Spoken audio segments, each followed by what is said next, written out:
Peran Indonesia di bidang politik dan keamanan dalam kerjasama ASEAN, yaitu Indonesia sebagai pelopor berdirinya ASEAN. Indonesia memprakarsai pelaksanaan Jakarta Informal Meeting untuk perdamaian di Kamboja. Indonesia juga berpartisipasi dalam pembentukan komunitas keamanan bersama ASEAN. Selanjutnya, Indonesia sebagai penyelenggara konferensi tingkat tinggi ASEAN ke-1 di Bali. Kemudian, Indonesia memfasilitasi perundingan pemerintahan Filipina dengan Front Pembebasan Rakyat Moro di Filipina. Kali ini kita akan membahas bentuk kerjasama Indonesia dan peran Indonesia di tingkat ASEAN di bidang politik. Tujuan kerjasama di bidang politik dan keamanan adalah untuk menciptakan keamanan, stabilitas, dan perdamaian di negara-negara ASEAN. Kerjasama di bidang politik menciptakan ASEAN Regional Forum atau ARF untuk membahas kasus-kasus terkini yang menjadi perhatian ASEAN.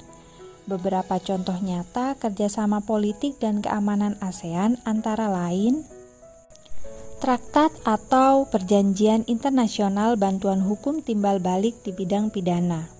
Kemudian, Konvensi ASEAN tentang Pemberantasan Terorisme dan juga pertemuan para menteri pertahanan yang bertujuan untuk mempromosikan perdamaian dan stabilitas kawasan melalui dialog serta kerjasama di bidang pertahanan dan keamanan.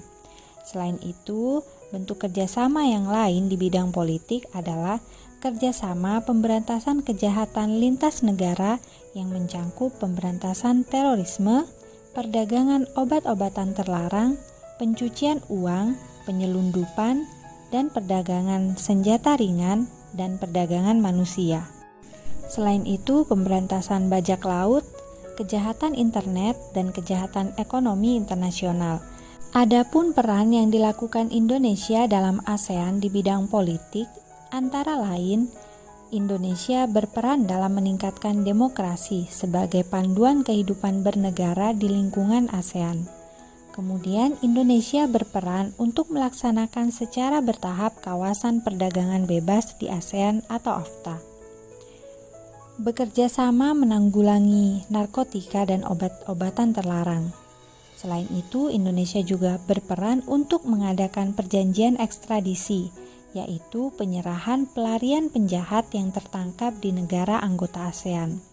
Dengan berbagai kerjasama yang dilakukan oleh Indonesia dengan negara-negara anggota ASEAN, salah satu dampak positif dari globalisasi dan kerjasama yang dilakukan oleh Indonesia antara lain, bahasa Indonesia menjadi makin dikenal di kawasan Asia Tenggara, dan juga peran Indonesia semakin diperhitungkan di wilayah Asia Tenggara.